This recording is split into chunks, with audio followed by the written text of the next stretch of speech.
रखते हैं। राजा जनक उसको रखने के लिए एक अलग व्यवस्था रखा था। राजा की अलग व्यवस्था, साधु सन्यासी महात्मा कोई जाते थे तो उनकी अलग व्यवस्था। ध्यान से सुनिए, फिर आपको सामने जितने प्रश्न लाए गए उस प्रश्न का समाधान इसी कहानी में हो जाएगा।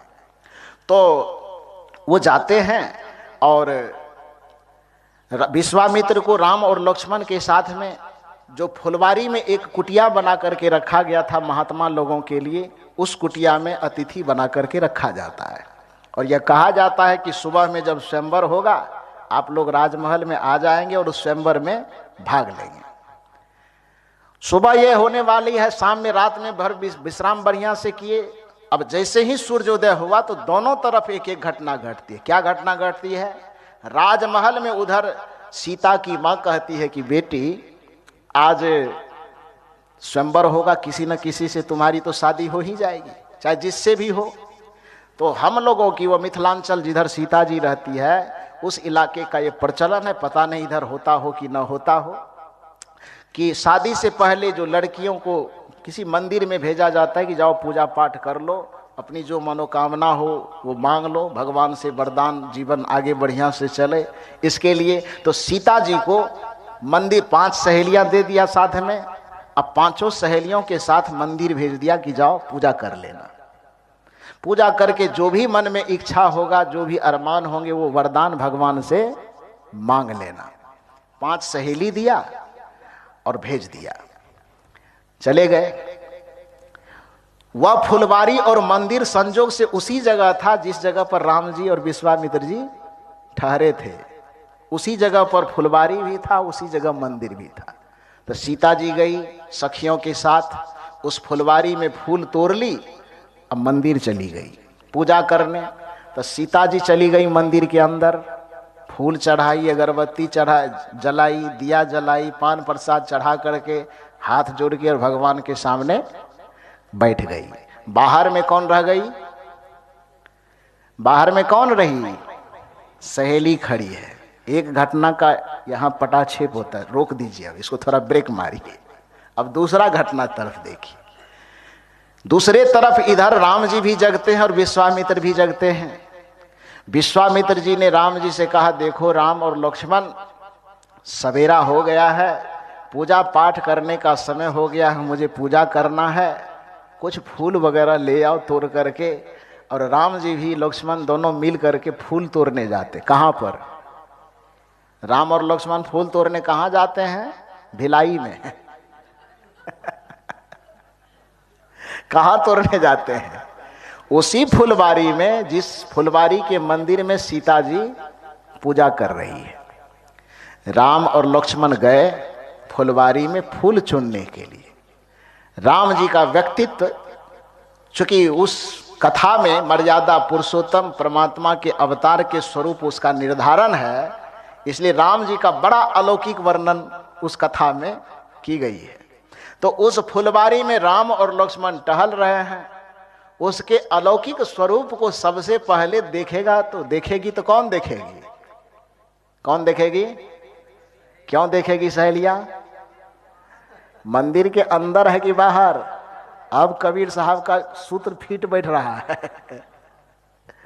अब खींच करके आपको चारों तरफ से भ्रमण करवा करके एकदम दुर्ग भिलाई घुमाते घुमाते निर्मल ज्ञान मंदिर ला रहे हैं। समझ रहे हैं ना? तो उस श्री राम के स्वरूप को सबसे पहले कौन निहारेगी? सीता निहारेगी। सीता देखेगी कि सखियां देखेगी? क्यों? क्योंकि वह मंदिर के बाहर है। मंदिर के बाहर होने के कारण, ध्यान दीजिए, मंदिर वाला पहले नहीं देखेगा। देखेगा कौन? जो मंदिर के बाहर है। तुलसी पहले नहीं देखेंगे क्योंकि तुलसी मंदिर के अंदर है। कबीर पहले देखेंगे। क्यों देखेंगे? क्योंकि वो मंदिर के बाहर है। बुद्ध पहले देखेंगे, मीरा पहले नहीं देखेगी। महावीर पहले देखेंगे, सूर पहले नहीं देखेंगे। क्यों? क्योंकि सूर, तुलसी, मीरा ये मंदिर के अंदर वाले हैं। बुद्ध, महावीर और कबीर ये मंदिर के बाहर वाले। पहले कौन देखेगा? थोड़ा जोर से बोलिए ना। बाहर वाले देखेंगे। कबीर ने पहले देखा, बुद्ध ने पहले देखा, महावीर ने पहले देखा। और सहेलियों का यह स्वभाव होता है कि जब भी कुछ अच्छा चीज को देखता है तो चूंकि मनोविज्ञान यह कहता है कि सुख में और दुख में, हर्ष में और विषाद में ये बहुत बड़ा अंतर होता है कि सुख हमेशा फैलने की कोशिश करता है और दुख हमेशा सिकुड़ने की कोशिश करता है। यही कारण है कि जब किसी आदमी को कोई प्रसन्नता प्राप्त होती है, कोई खुशी मिलती है, कोई सुख और सुकून मिलता है, तो आदमी फैलना चाहता है, एक दूसरे को मिठाई बांट करके बताना चाहता है। मिठाई से भी जानकारी ज़्यादा न मिले तो अबीर गुलाल डीजे साउंड बजा के धूम धड़ाम करके पूरी दुनिया को जनाना चाहता है। और यदि किसी चीज़ में पराजय मिल जाए, फेल हो जाए, चुनाव में हार जाए, तब क्या होता है? डीजे साउंड बजता है। तब क्या करता है आदमी? सीधे जाता है अपने कमरे में, अपने पत्नी सबको भी कह देता है कि देखो हमको डिस्टर्ब मत करना। कहता है ना, कोई आवे तो कह देना कि घर पर नहीं है। अपने घर के भी जलते हुए लाइट को क्या करता है? बुझा देता है। यदि कम्बल अथवा चादर हो तो मुंह भी बाहर नहीं रखता, उसके अंदर मुंह डाल करके सो जाता है, सोता है ना। तो साइकोलॉजी यह कहती है, मनोविज्ञान यह कहता है कि दुख आदमी को सिकुड़ना सिखाता है और सुख आदमी को फैलना सिखाता है ना। तो सखियों को जब राम जी का दर्शन पहली बार हुआ तो सखियां सिकुड़ेगी कि फैलेगी? जोर से बोलिए, फैलेगी। सखियां फैलेगी तो एकदम डीजे साउंड पर नाचेगी। मीरा जैसे नाच गई, पायो जी मैंने राम रतन धन पायो, पायो जी मैंने राम रतन धन पायो। नाच गई हो। स्वाभाविक है कि उस परम तत्व की अनुभूति के बाद कोई अपने कदम को रोक नहीं सकता है। सुख का स्वभाव ही है फैलना, सुख का स्वभाव ही है नाचना, सुख का स्वभाव ही है गुलाल उड़ाना। सुख का स्वभाव तो परमात्मा स्वरूप की प्राप्ति से बड़ा सुख क्या हो सकता है? मीरा जैसे ही पाती है झूम जाती है, पायो जी मैंने राम रतन धन पायो। लोगों ने मीरा से पूछा कि प्राप्त किए हो तो कहां से? मंदिर से। मीराबाई ने कहा नहीं, भरम में मत पड़ना, मंदिर से नहीं मिला है हमको। कहा तब कहां से मिला है? मीराबाई कहती है, वस्तु अमोलक दी मेरे सतगुरु। किसने दिया है? सतगुरु कहाँ रहता है? सत्संग में कि मंदिर में? सत्संग में। वस्तु अमोलक दी मेरे सतगुरु, करी कृपा अपनायो, पायो जी मैंने राम रतन धन पायो। उस राम रतन धन को मैंने पाया। सखियां राम को पहले पाई, जो मंदिर के अंदर नहीं थी बल्कि मंदिर के बाहर थी। अब बाहर वाली सखियां पा गई सुख का स्वरूप है फैलना, नाचना, थिरकना, उमंग में झूमना। तो वह सहेलियां अब क्या करेगी? चुपचाप शांत होकर के बैठ जाएगी। तब क्या करेगी? गोस्वामी जी अब कहते कि वह सखिया का दूसरा स्टेप क्या होता है?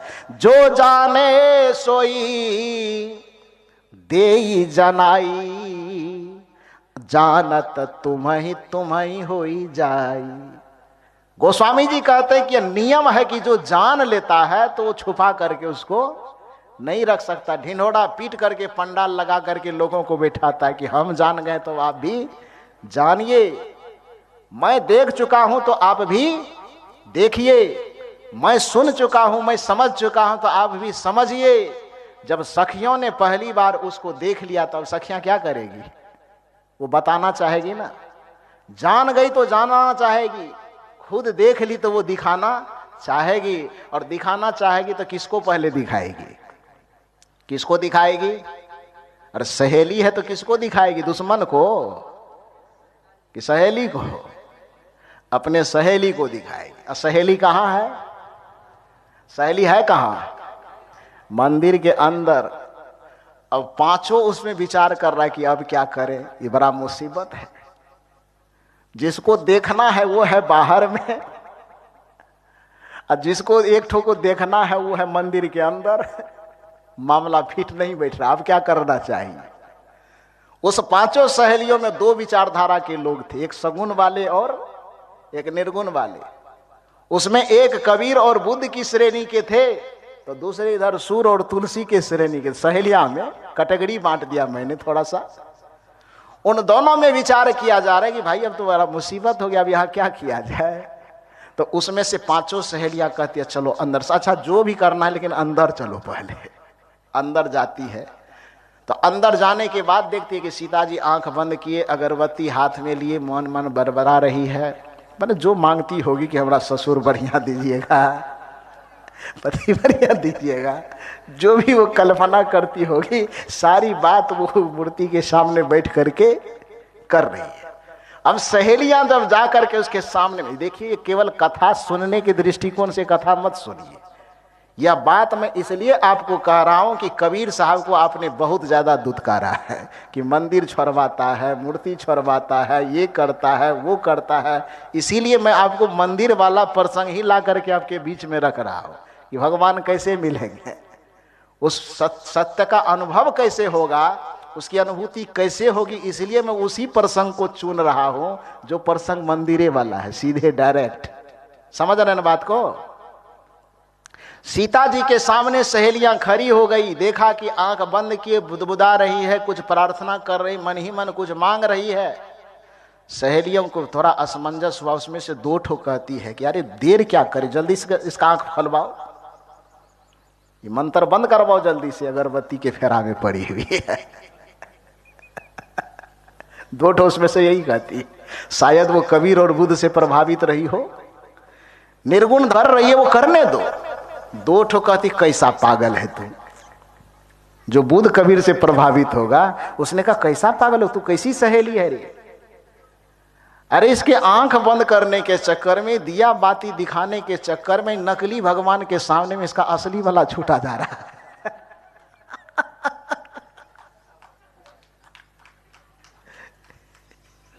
यहां तो प्रतिमा बैठी हुई है और वहां परमात्मा बैठे हुए हैं। ये प्रतिमा के चक्कर में परमात्मा छूट जाएगा, ये नकली के चक्कर में वो असली छूट जाएगा। इसलिए वो असली को पकड़वाने के लिए, असली का दर्शन और असली की अनुभूति करवाने के लिए अगरबत्ती को हटवाना पड़े तो क्या करना चाहिए। अरे जोर से बोलिए, कबीर साहब यही तो कर रहे हैं। बुरा क्यों लग रहा है। सखियों ने कहा कि मंदिर अगरबत्ती बंद करवाओ, दिया बंद करवाओ, लड्डू वगैरह रहने दो अपने जगह पर। तो दो ठो उसमें से कहती अरे बाप पाप लगेगा, ऐसा मत करवाओ। दो ठो कहती हट बंद करवाओ, जल्दी से इसको ले चलो।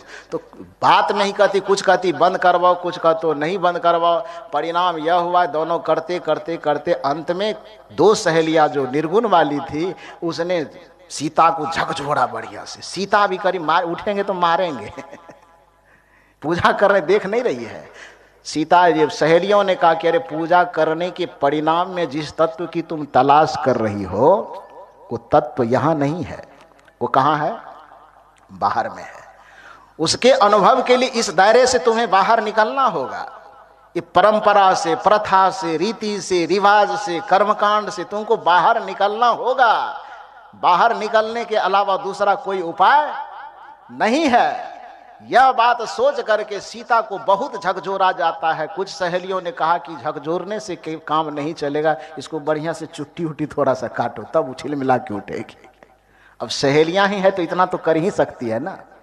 किसी तरह से झकझोर करके उसे उठाया गया। सीता पहले तो गुस्साती है क्योंकि जगाने वाले हमेशा डांट खाता। कबीर साहब ने कहा संतो देखत जग बौराना, सांच कहे तो मारन धावे झूठे जग पतियाना। जैसे ही सीता को झकझोर करके जगाया गया, सीता डंडा लेके उठी कि पीटेंगे, आंख क्यों खुलवाया मेरा, सदा से पीटा, आंख खुलवाने वाला सदैव से दुत्कारा गया। इसलिए कबीर दुत्कारे गए क्योंकि वो आपके आंख खुलवाते। सदा प्रताड़ित होता है आंख खोलवाने वाला, सदा आलोचना के शिकार होते हैं आंख खोलवाने वाला। इसलिए कबीर को आलोचना का शिकार होना पड़ा। सीता डंडा लेके उठी कि तूने मेरा आंख क्यों खोलवाया, हम तो पूजा कर रहे थे। सहेली ने कहा कि मार लेना, उसकी परवाह नहीं है, खुशी मुझे इस बात की है कि तूने आंख खोला, जरा सा बाहर निकल, देख तेरा परमात्मा तुम्हारा इंतजार कर रहा है। और यह कह करके सीता का हाथ पकड़ करके मंदिर के अंदर धकेला कि मंदिर से बाहर किया। कबीर साहब आपको क्या कर रहे हैं, अंदर की बाहर? कबीर का रास्ता समझ में आ रहा है? समझ में आ रहा है कि नहीं? सदगुरु कबीर वही बात कर रहे हैं जो सीता की उन सहेलियों ने किया। सीता के हाथ को पकड़ करके वो थाली के पास से जो अगरबत्ती, दिया, पूजा पाठ, मिठाई, रसगुल्ला जो भी चढ़ा हुआ था, वो मंदिर के चौखट से खींच करके बाहर ले आई। और जैसे ही सीता आती है तो आगे की सारी घटना आप लोग जानते हैं, वो बताने की आवश्यकता नहीं है। जैसे ही सीता मंदिर के चौखट से बाहर आती है, वो अगरबत्ती दिया के झंझट से मुक्त होकर के जैसे ही बाहर आती है, तो बाहर आने के बाद सामने में राम खड़े हैं, सामने में सीता खड़ी है, दोनों की नजर मिलती है और सदा सदा के लिए एक हो जाते हैं।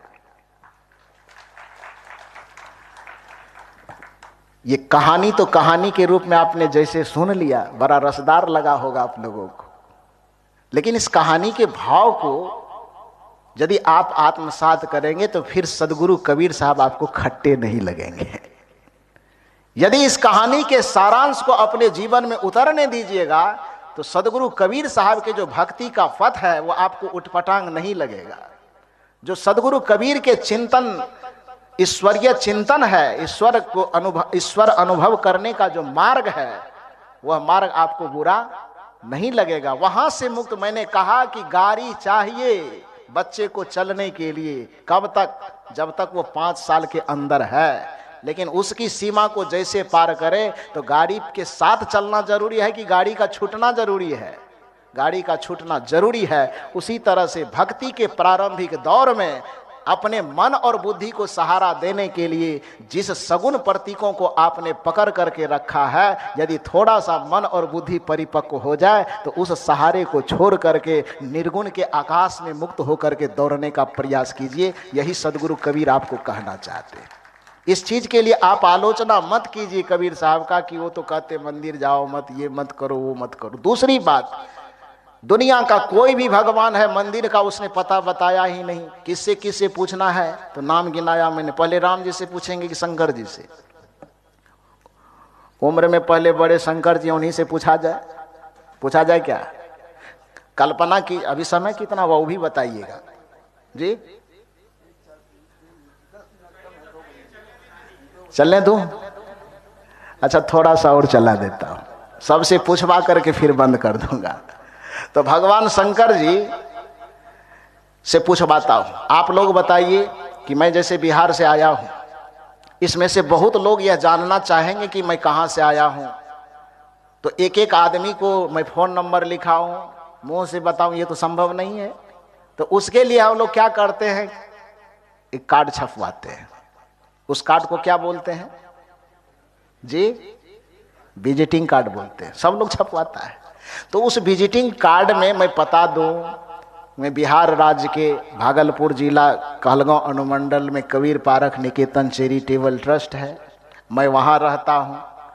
विजिटिंग कार्ड में ये पता लिख करके मैं आपको दे दूं, और वह विजिटिंग कार्ड अपने पास में तो आप रखे रहे, लेकिन जब आप उस पते के अनुसार मुझे खोजने चले तो कार्ड अपने मुट्ठी में रखें और खोजने के लिए मुझे बंगलोर चले जाएं, तो मुझे आप खोज पाएंगे क्या? मैं आपको मिलूंगा? कार्ड अपने मुट्ठी में रखे रहें कहलगांव भागलपुर बिहार का, और खोजने के लिए मुझे दिल्ली चले जाए, मैं मिलूंगा? कलकत्ता चले जाए, मैं मिलूंगा? मैं कब मिलूंगा? जब उस कार्ड पर लिखाए गए जो भी पता मैंने आपको दिया है, उस पता के अनुसार जब आप चलेंगे तो दिन चाहे जितना लग जाए, लेकिन आप मेरे पास पहुंच जाएंगे। इतना फार्मूला तो समझ रहे हैं? भगवान शंकर, भगवान राम, भगवान कृष्ण, जिसको भी खोजने की भूमिका आप अपने मन मंदिर में तैयार करते हैं, नक्शा तैयार करते हैं, उसका विजिटिंग कार्ड से कभी अवगत हुए कि नहीं हुए? रखे तो है मुट्ठी में, पढ़ते भी हैं। कैसे, मैं बताऊं? बता रहा हूं। सबसे पहले भगवान शंकर का विजिटिंग कार्ड लाते हैं, भगवान शिव का विजिटिंग कार्ड, जो उनका एक प्रसिद्ध मंत्र है, कर्पूर गौरम करुणावतारम संसार सारम भुजगेंद्रहारम सदा वसंतम हृदयारविंदम भवम भवानी सहितम नमामि। ये मंत्र किसका है? कबीर साहब का। किसका मंत्र है ये? शंकर भगवान का। ये विजिटिंग कार्ड शंकर जी का है। इसको गा के सुना, थोड़ा मैं पढ़ के सुनाता हूं, आप लोग भी पीछे से दोहराइए। कर्पूर गौरम करुणावतारम संसार सारम भुजगेंद्र हारम सदा वसंतम मंदिर बिंदम। फंस गए क्या आप लोग? फंस गए। सदा वसंतम देवघर बिंदम, यहां वाला कौन मंदिर है प्रसिद्ध है? महाकालेश्वर। सदा वसंतम कहां? महाकालेश्वर। गियर में फंसे कबीर साहब के। भगवान शंकर जी जो अपना निवास का पता दे रहे हैं, वो पता क्या दे रहे हैं? सदा वसंतम मंदिरम की मस्जिदम की गिरजाघरम की गुरुद्वारम। कहां? सदा वसंतम हृदयारविंदम। सदा का मतलब क्या होता है? सोमवारी। सदा माने केवल सोमवारी कि केवल सावन महीना? क्या होता है? कुछ माता जी लोग बहुत ठहाका लगा रही है। क्यों लगा रही है? ये भगवान शंकर बता रहे हैं कि भाई तू मेरा पता पूछना चाहते हो, मुझको जानना चाहते हो, मुझको अनुभव करना चाहते हो, तो उस अनुभव करने का मेरा पता है कि मैं सदा जहां निवास कर, सदा माने हमेशा, अनवरत, निरंतर, प्रतिपल, प्रतिक्षण, कभी भी हटने वाला नहीं, वैसी स्थिति वैसा जगह मेरा कौन सा है? तो भगवान शंकर कहते हैं कि कर्पूर गौरम करुणावतारम संसार सारम भुजगेंद्र हारम सदा वसंतम हृदयारविंदम। तो भगवान शंकर ने कहा कि मैं सदा कहाँ निवास करता हूँ? न कैलाश पर्वत पे निवास करता हूँ, न देवघर में निवास करता हूँ, न महाकालेश्वर में निवास करता हूँ। निवास कहाँ करता हूँ? हृदय रूपी मंदिर में निवास करता हूँ। याद रखिए, हृदय कहा। श्री कृष्ण से अर्जुन ने प्रश्न किया कि हे भगवान, यदि आपका कोई भक्त आपको प्राप्त करना चाहे तो कहां मिलेंगे आप? श्री कृष्ण गीता में अर्जुन के सवालों का जवाब देते हुए कहते कि हे अर्जुन, ईश्वर सर्वभूतानां हृदयेश अर्जुन तिष्ठितः। कि हे अर्जुन, ईश्वर, जिस ईश्वर की तलाश पूरे दुनिया के लोग नाना जगहों पर भटक भटक करके कर रहे हैं, माथा रगड़ रगड़ के कर रहे हैं, वह ईश्वर कहीं बाहर मिलने वाला नहीं है। वह ईश्वर जब भी मिलेगा तो जहां वो रहता है वहीं मिलेगा। और ईश्वर कहाँ रहता है? ईश्वर सर्वभूतानाम, सर्व मन सभी, अब भूतानाम मन, भूत मन चुड़ैल वाला लगने वाला। भूत संस्कृत शब्द, भूत का अर्थ होता है प्राणी, जिसमें प्राण हो, जीवंतता हो। जीवंत प्राणी को संस्कृत साहित्य में क्या कहा जाता है? भूत। भूता नाम बहुवचन है। तो ईश्वर सर्वभूतानाम मतलब ईश्वर सभी प्राणियों के हृदयेश अर्जुन तिष्ठित है, हृदय रूपी मंदिर में निवास करते हैं। ऐसा किसने कहा? कृष्ण ने कहा। तो भगवान शंकर ने कहा सदा वसंतम हृदयारविंदम। श्री कृष्ण ने कहा ईश्वर सर्वभूतानाम हृदयेश अर्जुन तिष्ठत, हृदय में निवास करता है। अब थोड़ा राम जी से भी पूछ ही लिया जाए। राम जी से पूछने गया कि दो ठो से तो पता पूछ करके आ गए हैं, वो हृदय की तरफ संकेत किए हैं, आपका क्या कहना है प्रभु, आप भी बताइए। श्री राम जी ने कहा कि मुझसे भी पूछ ही लोगे क्या? ये पंडित जी सबका भट्टी जाम करवाना है। पूछने वाले ने कहा भट्टी जाम हो कि जो जाम हो, लेकिन जो वास्तविकता है वो आप बता दीजिए। राम जी ने कहा चलो मैं बताता हूं। देखिए, सबको कबीर की पंक्ति में खड़ा होना पड़ेगा। श्री राम जी रामचरितमानस में कहते हैं कि यदि मुझे प्राप्त करना हो तो अगल बगल मत झाको, कहीं मत भटको, क्योंकि मेरा जो ठिकाना है वो मैं खुद बता रहा हूं। प्रकृति पार प्रभु सब उर्वासी, ब्रह्म निरीह विरज अविनाशी। अर्थ करेंगे आप कि हम ही करते हैं।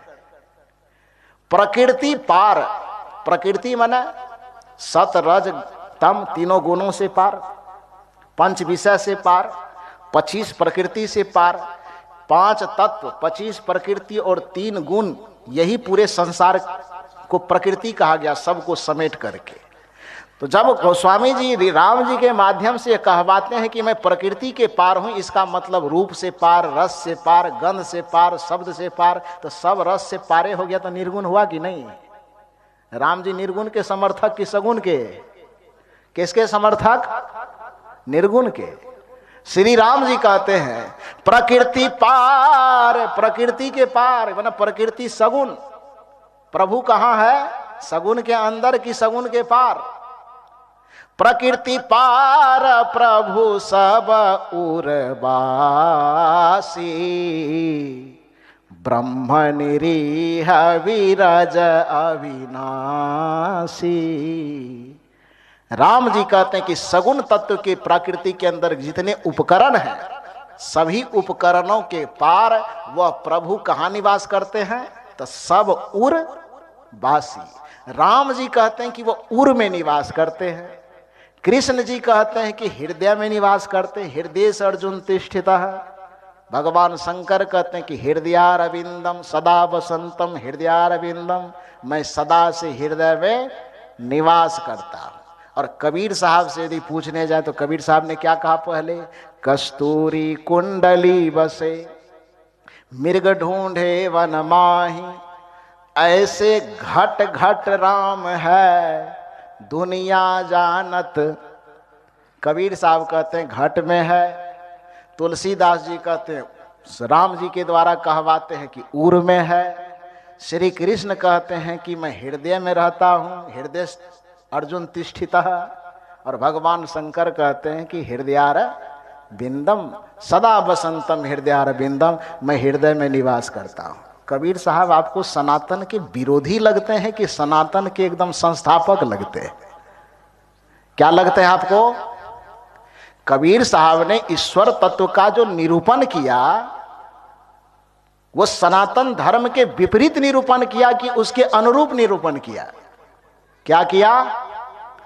जिस ईश्वर तत्व का निरूपण शिव ने किया, जिस ईश्वर तत्व का निरूपण कृष्ण ने किया, जिस ईश्वर तत्व का निरूपण राम ने किया, उसी ईश्वर तत्व का निरूपण सद्गुरु कबीर ने किया।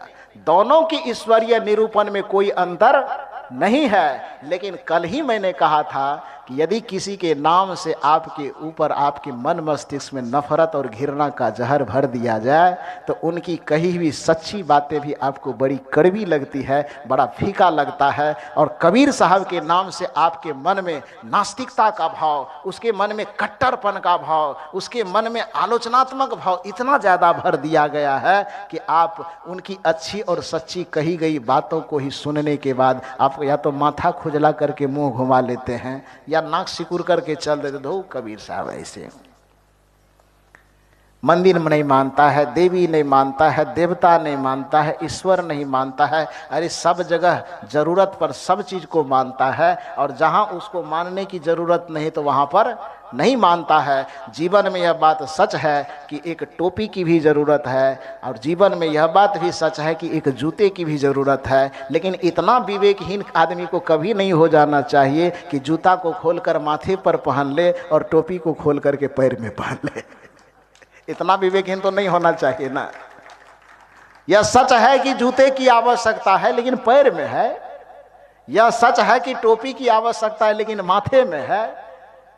आवश्यकता दोनों की, उस आवश्यकता के आधार को तो समझे कि दोनों आवश्यक कहाँ है। टोपी, धूप लगे तो जूता मत पहनिए कपार में, धूप लगे तो टोपी पहनिए ना। रास्ते कंकर मत्थर पत्थर में चल रहे तो पैर में टोपी मत पहनिए, जूता पहनिए। इतना विवेक आपके पास मनुष्य होने के नाते होना चाहिए। तो उसी तरह से भक्ति के रास्ते में चलते हैं तो कबीर साहब आपके अंदर उस विवेक और विचार के भाव को जगाना चाहता है और आपको कहता है कि सगुण का भी उपयोग करना, लेकिन निर्गुण तक पहुंचने के लिए सगुण की भी आवश्यकता है और निर्गुण की भी आवश्यकता है। लेकिन सगुण की आवश्यकता कब है? जब तक हम अबोध दशा में है। और निर्गुण की आवश्यकता कब है? जब हम बोध दशा से परिपूर्ण हो गए। इसलिए कबीर साहब का जो भक्ति है वो निराधार भक्ति नहीं है। कबीर साहब का जो भक्ति का पथ है वो एकांगी पथ नहीं है, बल्कि कबीर साहब का जो पथ है संपूर्ण सनातन संस्कृतियों को समेटते हुए जो एक नए आधुनिक रूप में लोगों के बीच में उस सत्य को परोसा जा सकता है। कबीर साहब उस आधुनिक सत्य को वैज्ञानिक तरीके से परोसने वाले एक महामानव है, एक महापुरुष है। इसलिए सदगुरु कबीर साहब को एकांगी कह करके नकारने की आवश्यकता नहीं है, बल्कि संपूर्ण सनातन धर्मियों को कबीर साहब के विचारों को आत्मसात करके उसे अपनाने की ज़रूरत है। जब सदगुरु कबीर साहब के विचारों को हम समझेंगे, उनके विचारों को अपनाएंगे, आत्मसात करेंगे, तभी हम भक्ति के प्रारंभिक क्लास से लेकर के जो उसके अंतिम शिक्षा है वहाँ तक पहुँच पाएंगे। बस आज के सत्र में आप लोगों ने इतनी गंभीरता और इतनी शांति से मेरी बातों को सुना, इसके लिए आप लोगों को बहुत बहुत धन्यवाद, बहुत बहुत साधुवाद देते हुए अपनी वाणी को विराम देता हूँ।